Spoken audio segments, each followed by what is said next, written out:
পশ্চিমবঙ্গের রাজনীতিতে গত কয়েকদিনে যত ঘটনা ঘটেছে তার মধ্যে সবচেয়ে বেশি কৌতূহল তৈরি করেছে একটি প্রায় অচেনা রাজনৈতিক দল।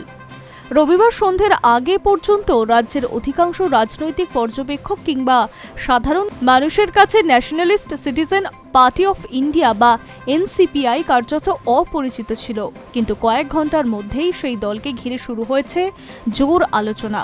ঘটনার সূত্রপাত তৃণমূল কংগ্রেসের বিদ্রোহী সাংসদের পদক্ষেপকে কেন্দ্র করে। লোকসভার স্পিকার ওম বিড়লার সঙ্গে সাক্ষাৎ করে বিদ্রোহী সাংসদরা জানান তাদের গোষ্ঠী এনসিপিআই এর সঙ্গে যুক্ত হওয়ার সিদ্ধান্ত নিয়েছে।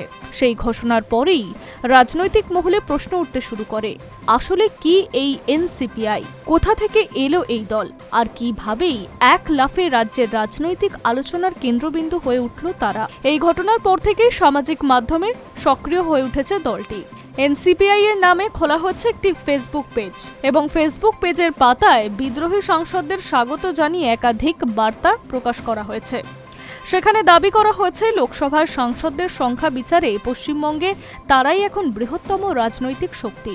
দলের প্রকাশিত একটি তথ্যচিত্রে দেখানো হয়েছে রাজ্য থেকে বিজেপির 12 জন, তৃণমূল থেকে 8 জন এবং কংগ্রেসের 1 জন সাংসদ রয়েছেন। পাশাপাশি এনসিপিআই এর ঘরে 20 জন সাংসদের উপস্থিতির দাবিও করা হয়েছে।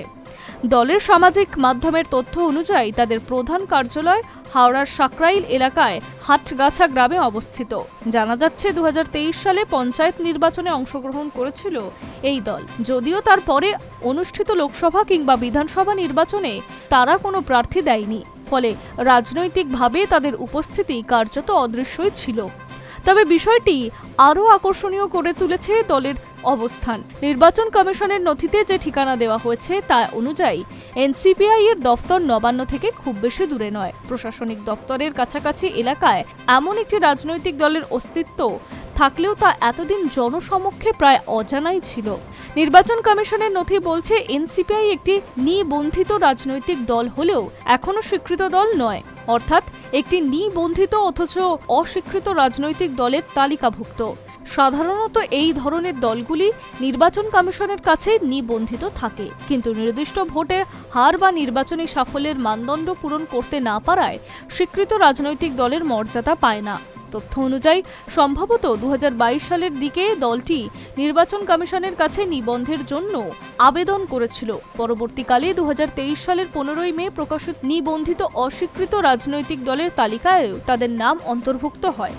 রবিবার ঘটনা প্রবাহের পর সবচেয়ে বড় প্রশ্ন হচ্ছে, এনসিপিআই কি শুধুই একটি নিবন্ধিত রাজনৈতিক দল, নাকি আগামী দিনেও জাতীয় ও রাজ্য রাজনীতিতে আরও ভূমিকা গ্রহণ করতে চলেছে? সেই উত্তর সময় বলবে। তবে আপাতত একটি বিষয় স্পষ্ট, যে দলের নাম কয়েকদিন আগেও অধিকাংশ মানুষ শোনেননি, সেই এনসিপিআই এখন পশ্চিমবঙ্গের রাজনৈতিক আলোচনার অন্যতম কেন্দ্রবিন্দু। Hi news network.